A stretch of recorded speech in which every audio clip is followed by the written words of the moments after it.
Thanks for joining me on the Peace and Parenting podcast. I'm so glad you're here. Welcome to the Peace and Parenting podcast. I'm Michelle. I'm glad you're here. I want to talk about the idea of over-functioning and just what that means in parenting. Over-functioning is something I think that many of us fall into, right? And is over-functioning for your child doing them a service or doing them a disservice?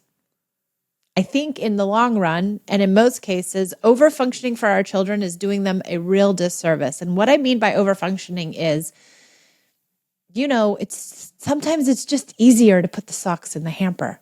Sometimes it's just easier not to make them take the garbage out. Sometimes it's easier to just tell them how to do their homework instead of really allowing them to struggle through their homework. Sometimes we are doing things for our children that we know they can do because it's easier. On the other hand, sometimes we do things for our children because we don't want the upset and the fallout of quote unquote requiring them to do things that are hard. Like for instance, Esme lives in Oregon now. She's from California, but she lives in Oregon and she's going to the University of Oregon and she needs to get an Oregon driver's license because she's going to register her car in Oregon and we're trying to get her residency in Oregon. And so all this stuff is going on. And I said, okay, when you're in Oregon, I need you to turn in your California license and get an Oregon license. And she said, okay, no problem. She's all excited about it. She researches online. And then she calls me and says, I can't do it. You have to do it for me. And my response was, I understand it's a lot of work. I get it. It's not easy. You're going to have to take an Uber to the DMV. You're going to have to fill out this paperwork. You're going to have to do all these things. But you have to do it as. And she is furious. Texting me she can't, saying other parents do it for their kids. And why would I just make her do these things, and I'm not supportive and I'm not kind because it's hard. It's not easy. Listen, I don't want to go to the DMV either. I don't want to fill out some paperwork either. I don't want to do any of that. And I'm sure she doesn't either. But instead of researching which form it is and, getting online to the DMV and figuring it out for her, she's 19 years old. She's very smart and very capable and she can do it. She just doesn't want to do it. And I understand. I don't want to do it either. So I've told her that she has to do it. And I haven't been unkind about it. Some people who overfunction for their kids believe that they're being unkind if they don't do everything for them, right? And then that kind of becomes almost, this bulldozing, like helicoptery, I'm in charge of everything. But you can say no, and you can set a limit in a very calm and kind way, like I did with Ez. Ez, I know it's a lot of work, but you have to do it. This is your responsibility. And then she goes off. No, I don't want to. No, so-and-so, this and that and the other. And she has all her feelings around it. And I don't cut those feelings off or deny those feelings, but I also don't fix it or do it for her for two reasons. One, I don't think I actually can because it is something she has to do. But two, what am I telling her if I do it for her? What am I saying to her? Am I saying, I don't think you're capable? Am I saying you need to rely on me to take care of your things? Am I saying, you're not old enough or capable enough to do the thing for yourself? What message am I sending when I take over and just do it because it's easier or do it because I don't want to hear the fallout or the feelings? So I think there's a lot of learning and processing and parenting actually that go on, even with our adult children. Now, if you don't have a kid who needs to get a driver's license, it can be the kid who doesn't understand their algebra homework and they need help with their algebra homework. And how can we be helpful and supportive and also give them the expectation that they have to do the work themselves? And when we don't, what is this saying to a child? You're not able to do it. So I think this overfunctioning happens for several reasons, and it also hinders the development of our children. I think Maria Montessori put it perfectly. I can't remember the exact quote, but she just said something like, don't do anything for a child that you know they can do themselves. And I truly believe that. And she really believed in children would clean up after themselves and they would pick the activity for themselves.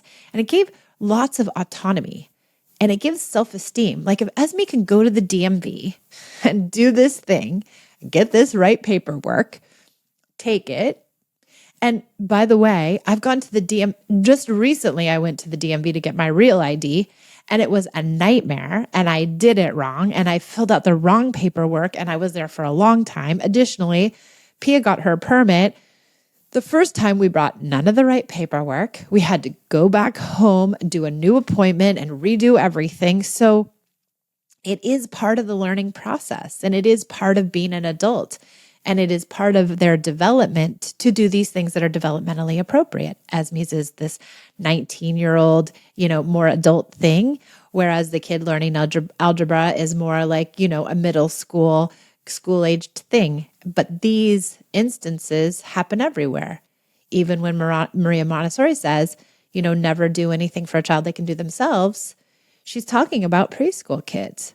Preschool kids can put their jacket on by themselves. They can put their coat away. They can pick up the book and decide which one they want to read. All kids in development, in their own development, encounter places where they can do for themselves, where we have really overdone or overfunctioned for them.